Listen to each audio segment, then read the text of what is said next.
20 years ago. I taught in New Zealand, and even though I only spent a relatively short time there, a year and a half, the amount of language, te reo Māori, that I picked up during that time is really quite astounding.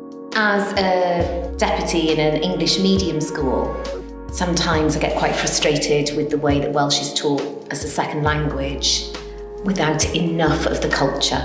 So that was one of the reasons that I wanted to return to New Zealand.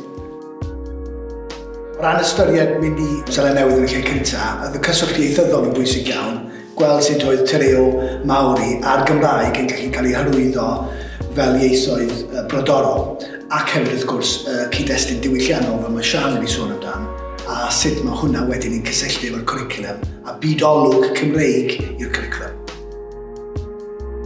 For me, obviously I was looking at anti-racism, and I was quite interested to see how that was done really in New Zealand, because obviously the Maoris have suffered quite heavily.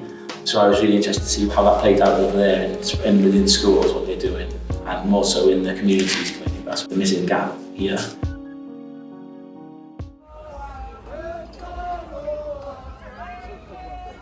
Decolonising to me is centering the coloniser and trying to not do that.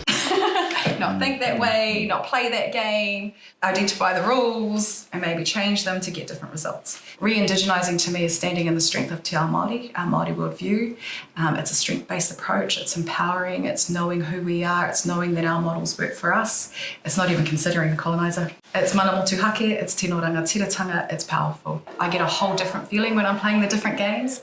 I know for me as a deputy principal in a large high school, we're in a colonial education system. So we have to decolonise some of those ways so our children and our community can access education. So we're doing a lot of that, playing the decolonising game, but we're filling the system with some re-indigenising mātauranga or ideas or ways of being in order to get different results. It's what we've learned as Indigenous people to survive in a colonising culture. We've got to work towards understanding what we mean by indigenising. We do degrees, our students wear regalia, and you can say, what is that? Indigenising? Or is what's important is for the community to make those decisions so that they will choose their course. The process becomes as important as outcome. And if they choose something that doesn't fit in the pure box, who cares? They're making choices. We didn't get to have those choices. And so what if we stuff up? Stuffing up is good. Stuffing up is how you learn. Yn ni'n cerdded nôl ar hyd yr chwybr arfordir o Waitangi. A beth oedd dargraffiadau di o'r dydd felly, Amanda? Dwi'n meddwl y beth mwyaf gofiadwy oedd clywed y côr yn canu. A dim jyst clywed nhw'n canu, gweld nhw'n canu. Oedd gymaint o angerdd, a oedd mynegiant gwyneb nhw yn anhygoel, a y harmonia yn anhygoel. So dwi'n meddwl na'r beth yn sefyll mas i fi, yn clywed nhw. A hynny'n cyswllt efo'r iaith ac efo'r diwylliant, ti'n meddwl? Ydw, sicr, achos mae lot o nhw ddim yn siarad y iaith, a'r ffordd maen nhw wedyn yn ychydig trwy canu.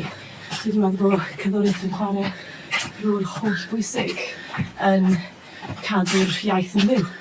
The differences between our two education systems is the tension we experienced in Aotearoa and the hatred and the racism which is so apparent, be that in open society or but within educationists as well, which has seen te reo being a political football. And luckily in Wales, that's rare, it happens obviously, but Wales is regarded, hopefully, as a country where Welsh is celebrated and isn't taken as part of the furniture.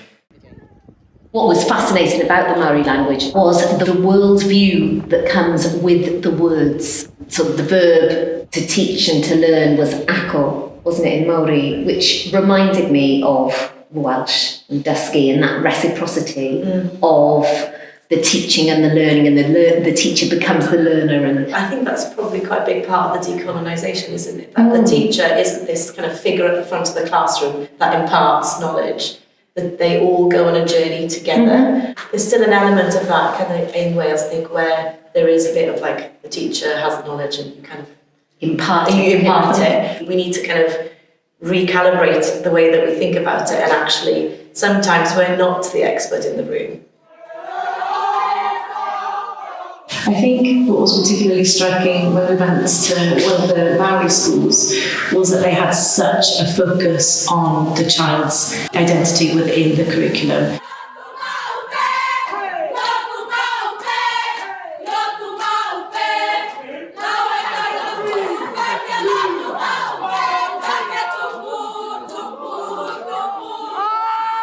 We had that three-legged stool, the basis of the curriculum.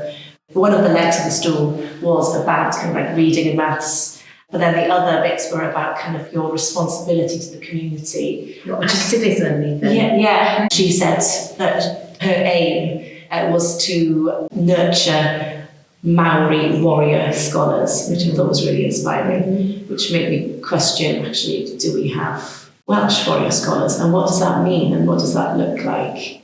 How do we embed that in our education and in our schools? This piece here is called ngā waka, which means many boats, many waka. This is a waka. And that just represents the manuhiri, or the guests that come flowing through our main office, and just represents, all of who they bring into our school and the connections that we make.